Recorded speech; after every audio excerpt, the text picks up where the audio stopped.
Greetings everyone, this is Abhinav here for my section of the 1984 book chat presentation.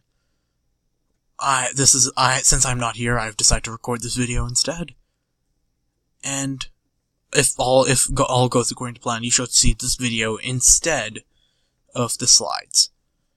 So my first part here is symbolism, or objects that have or different things near the end of the book that have interesting meanings, or that symbolize something. And please do note, I'm using an electronic copy of the book, so page numbers are off. So first thing I've chosen is the trumpet,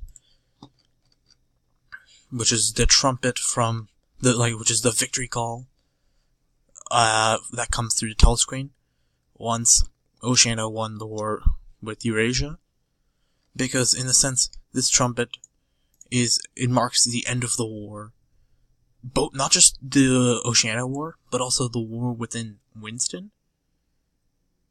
Because at this point, after that trumpet, he finally gives in, and he says he gives in and he loves Big Brother. So the trumpet kind of marks the end of that.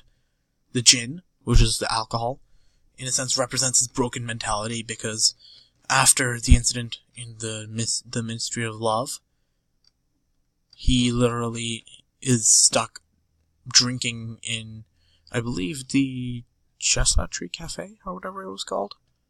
What was it called? Yes, the Chestnut Tree Cafe. He is literally just sitting there drinking. Yeah, a waiter brought just recurring to shoot. Seeing Winston's glass after he bought the gin bottle and filled it. So yeah, they knew his habit, so it's become a habitual thing. He's just drinking down all of his sorrows, and at this point, in a sense, it also represents the fact that he's mentally, he's kind of given up on everything. Or you could say he's also a changed man. And the telescreen represents, in a sense, also represents his changed state of mind, mainly his changed state of mind, as well as his thought processes towards things now. Because before he used to be so cautious about telescreens, and he thought of them as invasions of privacy, because everywhere there was a telescreen, Big Brother could keep an eye on you. And now he's just literally he's casually listening to them, listening to the music coming out, and also watching them like a normal TV. Whether he knows or even remembers that he's being watched and heard as well, he doesn't care, or perhaps he doesn't even know at this point. So this also represents his changed state. And final thing that really caught my attention here was the victory announcement. Because not the trumpet call. Yes, the trumpet call and the victory announcement being the exact same thing. But what this a different aspect of it, in how the trumpet, that victory call kind of was that last piece. Yes, it ended. Once again, it did kind of end the whole struggle between it ended the struggle inside his mind between resisting and giving in. But what I like to point out here is that trumpet, that news of victory was the final piece, as described here.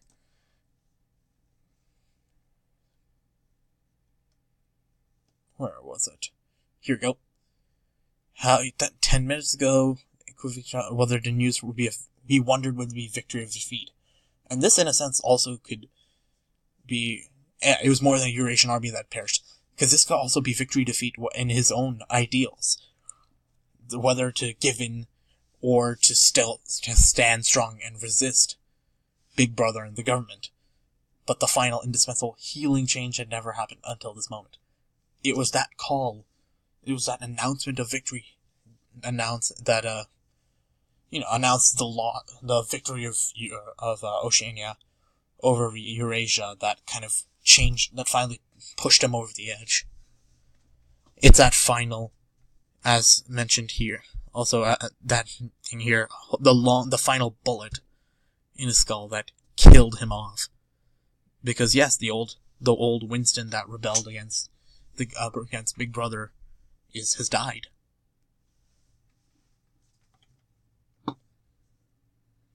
So, I found that kind of interesting. And literary devices and interesting phrases. So, this is my page 396. I betrayed you. Oh, sorry. I betrayed you, he said. Oh god, okay.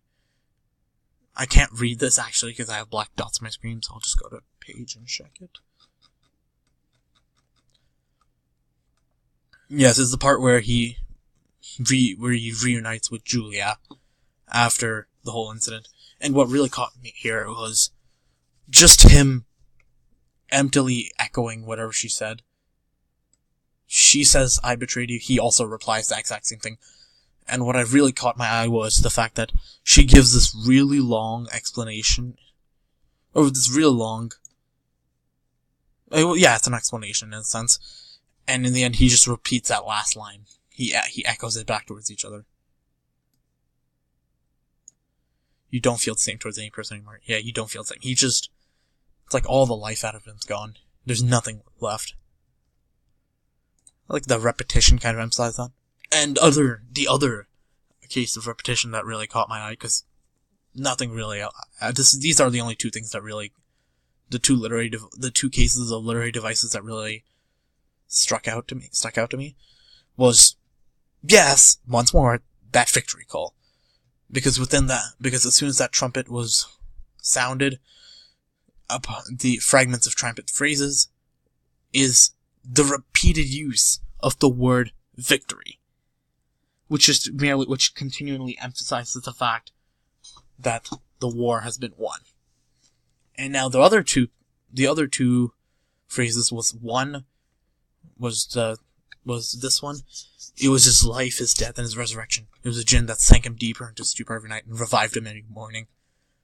Which in a sense represents, which I'm pretty sure just shows that he has a complete alcohol addiction here. Gummed up eyelids, fury mountain, and a back that seemed to be broken. It seemed to be impossible to rise from the horizontal, if not from the ball and teacup placed beside the bed overnight. Truly, his life now depends on that alcohol. Which clearly seems like an alcohol addiction. And this one this is actually from the appendix. What was required in a party member was an outlook similar to that of the ancient Hebrew who knew, without knowing much else, that all nations other than his own worship false gods.